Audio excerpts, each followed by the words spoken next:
हाँ जी, तो हेलो, कैसे हो सब?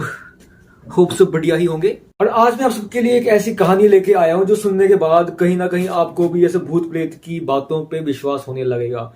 क्योंकि जब सबसे पहले मैंने ये कहानी सुनी थी तो मुझे भी लगता था कि यार ये क्या, कुछ भी मतलब इस कहानी में एक्चुअली में है क्या, कि एक भूत मरने के बाद किसी के सपने में आके कहता है कि मेरा खून इसने किया है। और जब बाद में फैक्ट्स चेक किए जाते हैं, पता किया जाता है, तो पता लगता है कि एक्चुअली में दोषी वही था।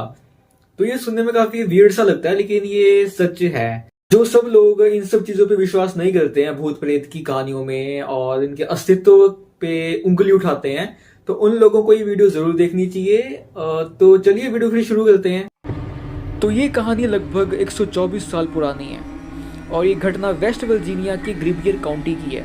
इस कंट्री में एक लोहार रहा करता था जिसे हम कहते हैं ब्लैक स्मिथ। जी हाँ, वो अपनी पत्नी के साथ यहाँ रहा करता था, जिनकी एकदम नई नई शादी हुई थी। तो ये बात है 1897 की, 1897 की। एडवर्ड ने अपने पड़ोस वाले लड़के को अपने घर भेजा, ये सब देखने के लिए कि उसकी नई नवेली पत्नी जो है उसे कुछ चाहिए तो नहीं दुकान से, अगर कुछ चाहिए तो वो वापस आते वक्त वो भी लेके आएगा।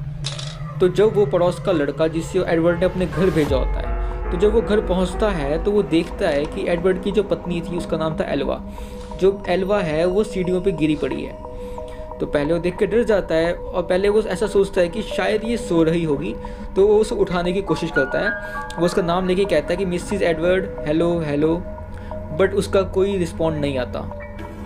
तो वो एल्वा की पत्नी को सीधी करता है और फिर चेक करता है कि आखिर उन्हें हुआ क्या है। तो जब वो चेक करता है तो उसे पता लगता है कि ये शी इज़ नॉट अलाइव, वो मर चुकी है। तो वो वहाँ से भाग जाता है और जल्दी से अपनी माँ को बुला के लाता है।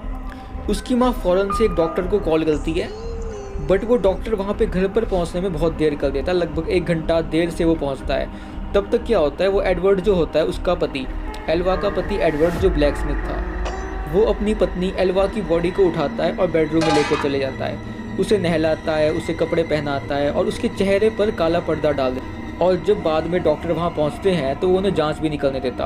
और उसका ये काफ़ी वियर्ड सा बिहेवियर देख के जो आसपास के लोग थे वो भी काफ़ी शौक से रहते हैं कि आखिर ये बंदा कर क्या रहा है, एंड ये डॉक्टर को उनका काम क्यों निकलने दे रहा है। और जब भी डॉक्टर चेक करने की कोशिश करते थे तो एडवर्ड एकदम गुस्से से उन्हें देखता था। और एट द एंड जो डॉक्टर था उसने डेथ का कारण जो है वो प्रेगनेंसी बताया। यही डॉक्टर एडवर्ड की पत्नी का पहले भी चेकअप किया करता था।